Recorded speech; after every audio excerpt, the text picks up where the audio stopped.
सहनाववतो सहनौ भुनक्तो सह वीर्यं करवावहै तेजस्विनावधीतमस्तु मा विद्विषावहै। ओम शांति शांति शांति। आज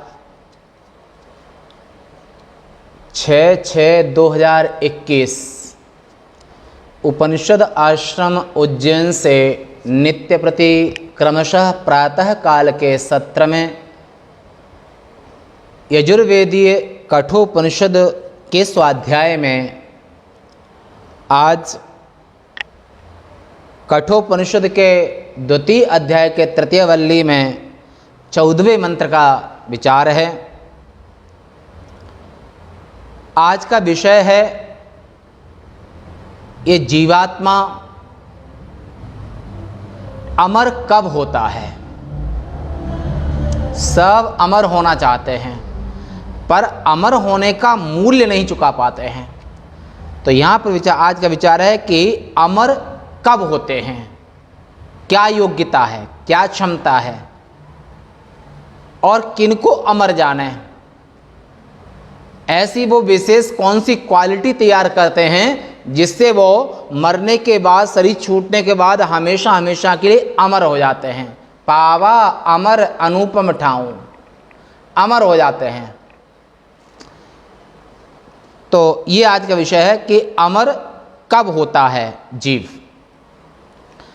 एवं परमार्थदर्शिनो, ब्रह्म का दर्शन करने वाले परमार्थदर्शी, जे परमार्थ पथ परम सुजाना, परमार्थ पथ के पथिक हैं।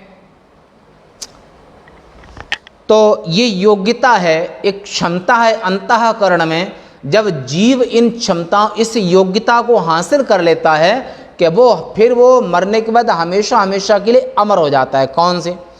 यदा सर्वे प्रमुच्यन्ते कामाये सहृदय श्रिताः अथ मर्त्यो अमृतो भवति अत्र ब्रह्म समश्नुते। यदा सर्वे प्रमुच्यन्ते कामाये हृदय स्थिताः अथ मर्त्यो अमृतो भवति अत्र ब्रह्म समश्नुते। यदा मन यस्मिन काले, जिस समय पर ऐसी पोजीशन, ऐसी स्थिति, ऐसी मन की गति, ऐसी अंतःकरण की निष्ठा, किस तरह से, माने जिस समय संपूर्ण कामनाएं कहाँ रहती हैं? बाहर नहीं, कामनाएं मन में रहती हैं, अंतःकरण में। अंतःकरण की जब संपूर्ण कामनाएं नष्ट हो जाती हैं, कोई इच्छा नहीं बचती है, कामना नहीं बचती है, और उसके हृदय में आश्रय करके जो कामनाएं रहती हैं, ऐसा कामना शून्य हृदय, यानी कि कामना इच्छा, ना पुत्र की संसार में तीन ही इच्छाएं मुख्य होती हैं: पुत्रेष्णा, वित्तेष्णा और लोकेष्णा। पुत्र की इच्छा, और पुत्र की इच्छा के साथ ही पत्नी की, माने स्त्री की इच्छा। धन की इच्छा, यानी कि न वित्तेन तर्पणीयो मनुष्या। याज्ञवल्क्य ऋषि कहते हैं कि धन से इस जीव की कभी तृप्ति नहीं होती है, धन से कभी मन भरता ही नहीं है, धन की इच्छा कभी किसी की पूर्ति होती ही नहीं है। तीसरी इच्छा है लोक, माने मान सम्मान। तीनों इच्छाओं में पूरा का पूरा संसार, पूरे जीवन, जन्म मृत्यु सब इसी में ओतप्रोत हैं।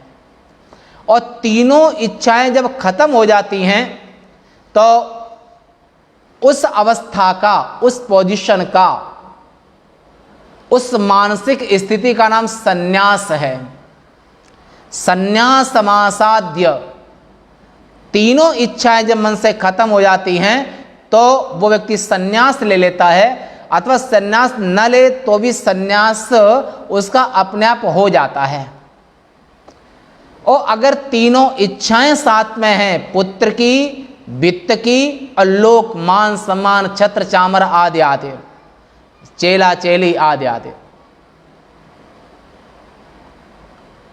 जब तीनों इच्छाएं समाप्त हो जाती हैं तो वो संन्यास ले लेता है, अथवा संन्यास लिए बिना भी उसका संन्यास हो जाता है, जैसे जड़भरत जी।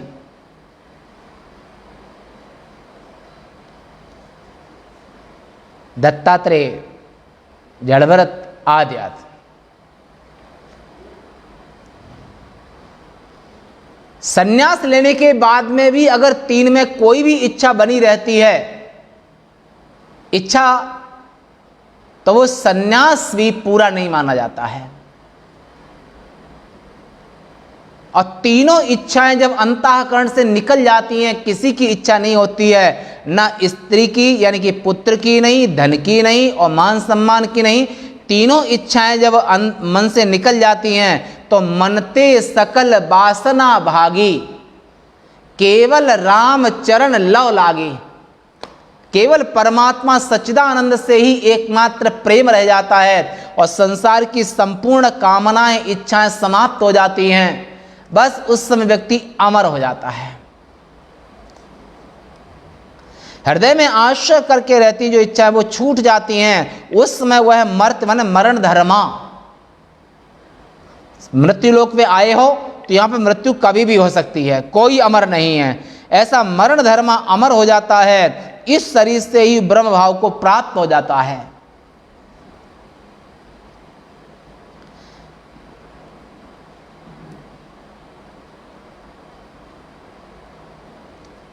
अदृश्य माने इंद्रियों का अविषय आत्मा, अनात्मा माने अहमता ममता से रहित अंतःकरण, अनिर्वचनीय में अनिलय माने आधार से रहित।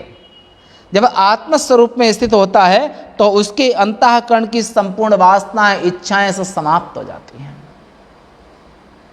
कोई कामना नहीं। मनते सकल वासना भागी, कामना भागी। और कामना का नाम वासना, वासना का नाम कामना। यमराज कहते हैं, हे नचिकेता, जब जीव के अंतःकरण से, जीव के मन से सभी इच्छाएं समाप्त हो जाती हैं तो वो अमर हो जाता है। जीते जी समाप्त होती हैं तो उसको जीवन मुक्त कहते हैं। और मरने के बाद कोई कामना नहीं रहती है तो उसको विदेह मुक्त कहते हैं, विदेह मुक्ति। जिस समय संपूर्ण कामनाएं और कामना योग्य अन्य पदार्थ का अभाव होने के कारण वे छूट जाती हैं, छिन्न भिन्न हो जाती हैं, जो कि बोध होने से पूर्व इस विद्वान के हृदय बुद्धि में आश्रित रहती थी। ज्ञान के पहले वासनाएं, अज्ञानी की वासनाएं कभी खत्म नहीं होती है, समाप्त नहीं होती है।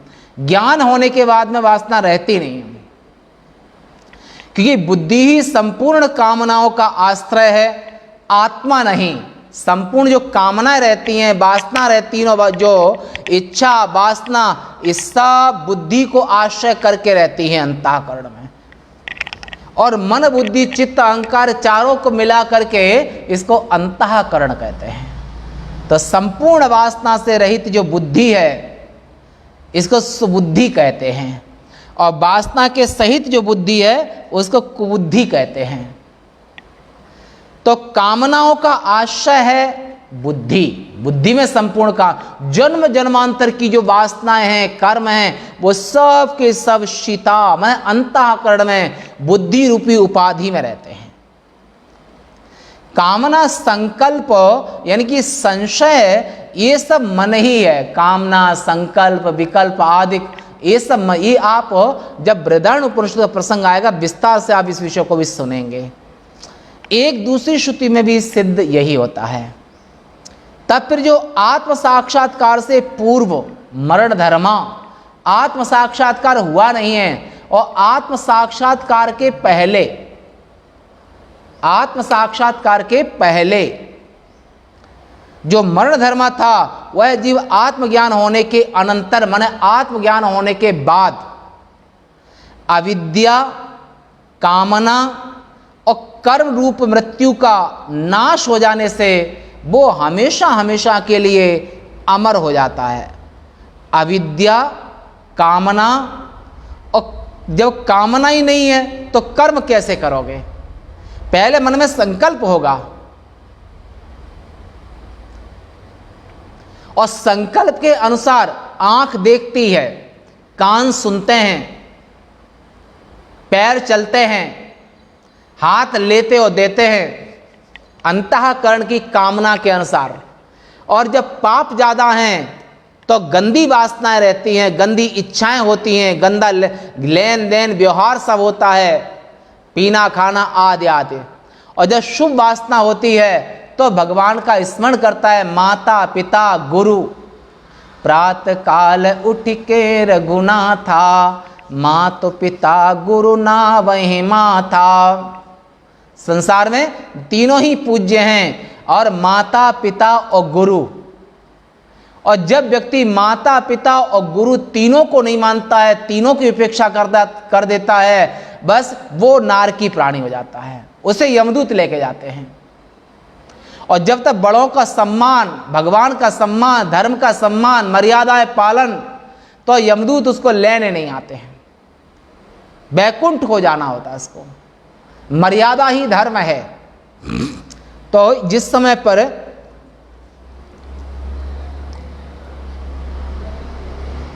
परलोक में गमन कराने वाले मृत्यु का विनाश हो जाने से वहां जाना संभव न होने के कारण वह इस लोक में ही दीप निर्माण के समान, माने दीप का बुझ जाना, दीपक जल रहा है, उजाला दे रहा है, और उसका बुझ जाना माने दीप निर्माण के समान संपूर्ण बंधनों के नष्ट हो जाने से ब्रह्म भाव को प्राप्त हो जाता है। वो जीव मरण धर्म अमर हो जाता है, ब्रह्म ही हो जाता है। ब्रह्मविद ब्रह्म ही भवति। किस अवस्था में? वासना शून्य, कामना शून्य, माता पिता और गुरु की आज्ञा को, माता पिता गुरु की आज्ञा को भगवान की आज्ञा समझना। कदा पुनः कामाना मूलतो विनाशा इति उच्यते। आगे कहते हैं कि कामनाओं का समूल नाश आखिर कब होता है? समूल नाश कामनाओं का किस समय पर होता है, उसको आगे कहते हैं। यदा सर्वे प्रभिद्यन्ते हृदयस्येह ग्रंथयः अतमर्त्यो अमृतो भवति एतावध्यनुशासनम्। यदा सर्वे प्रभिद्यन्ते हृदयस्येह ग्रंथयः अतमर्त्यो अमृतो भवति एतावध्यनुशासनम्। जिस समय इस जीवन में ही इसके हृदय की संपूर्ण ग्रंथियों का छेदन हो जाता है, माने कामनाओं का छेदन, कामनाओं का नष्ट होना, उस समय यह मरण धर्म अमर हो जाता है। बस संपूर्ण वेदांतों का इतना ही उपदेश आदेश है।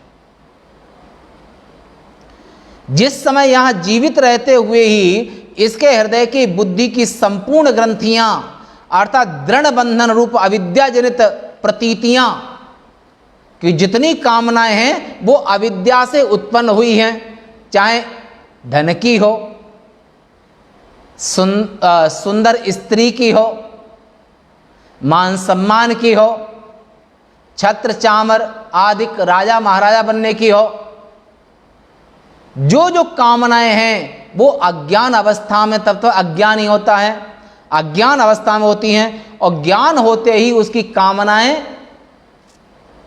अविद्या जनित की कामनाएं वो नष्ट हो जाती हैं। माने अविद्या जनित जो प्रतीतियां वे छिन्न भिन्न हो जाती हैं और वेद को प्राप्त होती हैं, माने नष्ट हो जाती हैं। और नष्ट हो, और मैं यह शरीर हूँ, यह मेरा धन है, यह मैं शरीर हूँ, यह मेरा धन है, मैं सुखी हूँ, मैं दुखी हूँ, इत्यादि प्रकार के अनुभव अविद्या प्रत्यय हैं। माने ये अविद्या के कारण ही होते हैं कि देह मास्थाय करोति सर्वम। क्या क्या करता है? स्त्रियन्न पानादि विचित्र भोगे, सएव जागृत प्रतृप्त मेति, केवल उपनिषद में। ये जीव देह को मैं मान करके और नाना तरह के संकल्प विकल्प करता है। उसके विपरीत ब्रह्मात्म भाव के अनुभव की उत्पत्ति में मैं असंसारी ब्रह्म ही हूं।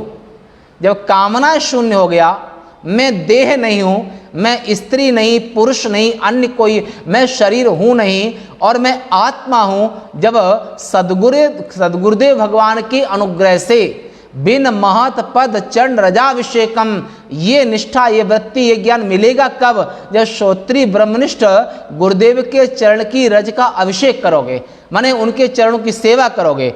तो बिन ये श्रीमद् भागवत के 5वें स्कंद में जड़भर जी कहते हैं कि आप संसार के कोई भी उपाय कर लो, पर ब्रह्म विद्या श्रोत्री ब्रह्मनिष्ठ आचार्य के चरण रज के आशीर्वाद से ही प्राप्त होती है, नान्य दूसरा कोई रास्ता नहीं है।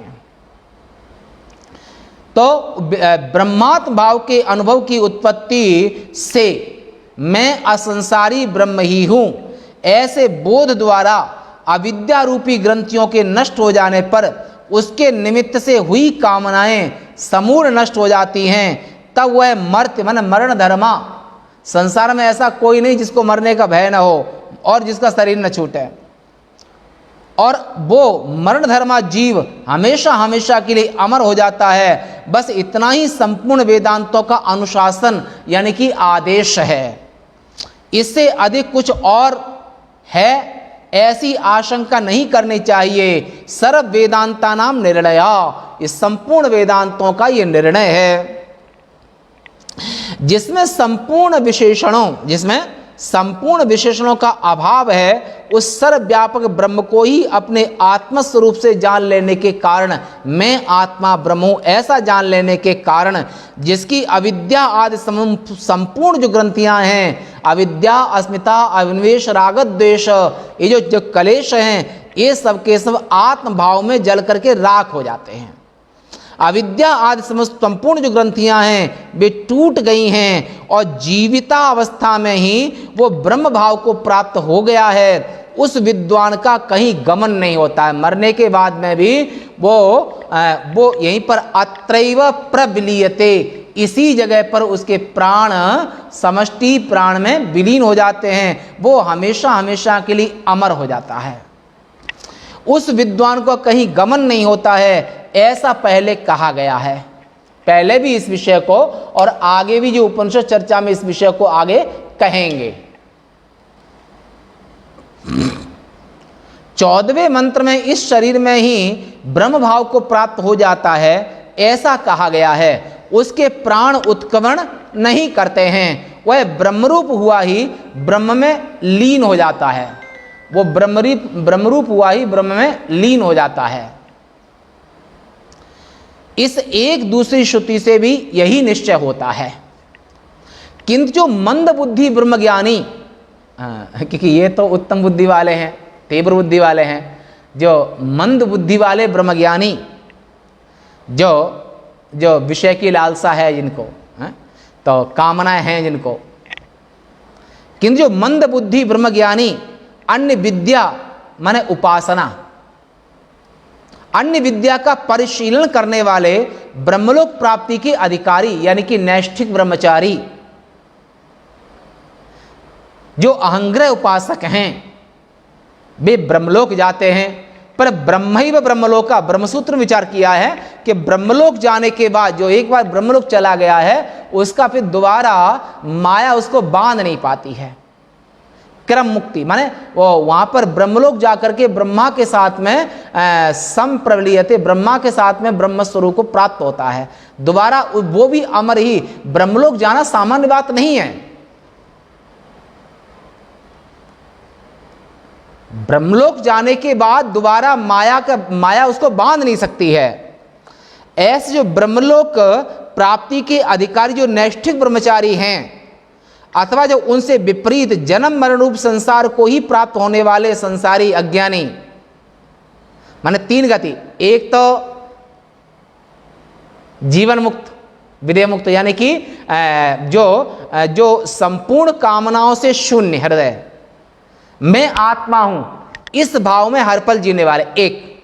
दूसरा, नैष्ठिक ब्रह्मचारी जनेऊ चोटी दोनों रखते हैं पर ये भी सन्यासी ही हैं, तो इनको जब ये शरीर छोड़ने के बाद में ये ब्रह्मलोक चले जाते हैं और ब्रह्मलोक जाकर के ब्रह्मा की जब तक आयु होती है तब तक वो ब्रह्मा के साथ में ब्रह्मा के समान ऐश्वर्यवान होकर रहते हैं और ब्रह्मा के साथ में ही वो निर्गुण ब्रह्म को प्राप्त होते हैं, नैष्ठिक ब्रह्मचारी। तीसरा जो ना नैष्ठिक ब्रह्मचारी है और ना सन्यासी है, जो देह भाव में जीते हैं और यज्ञादि कर्म में रत रहते हैं, सकाम उपासना करने वाले जो संसारी हैं, वे पुनः इस संसार में आते जाते हैं।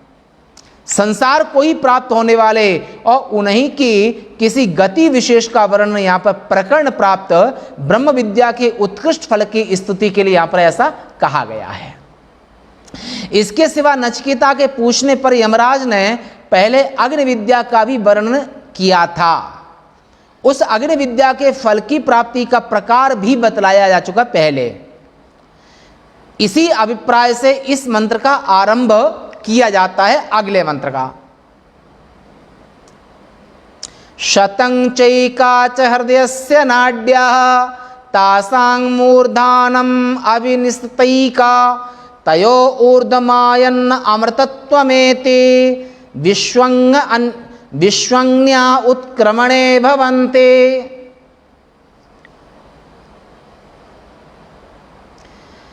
इस हृदय की 101 नाड़ियां हैं। इस विषय को कल करेंगे, कि विषय चेंज हो रहा है, इस विषय को कल करेंगे। आज यहीं तक। ओम।